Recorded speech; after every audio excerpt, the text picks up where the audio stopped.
Hello, I am Pankaj Sharma from PN Expert. Today we will learn the NIST AI Risk Management Framework, a safety manual for building and using trustworthy artificial intelligence. First, NIST explains what makes AI trustworthy. There are 7 characteristics: safe, secure, and resilient, explainable and interpretable, privacy enhanced, fair, accountable and transparent, and valid and reliable. Let's highlight each one. Next, the framework is organized into 4 core functions: govern, map, measure, and manage. These steps form a cycle for risk management. Govern means setting rules, responsibilities, and values. Map means understanding the context and possible risks. Measure means testing for errors, bias, and vulnerabilities. Manage means taking action to reduce risks or stop unsafe use. Why is this important?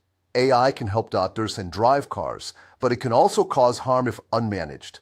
The NIST AI Risk Management Framework helps us use AI safely and responsibly.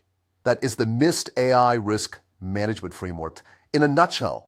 It helps everyone build AI that is safe, fair, and trustworthy.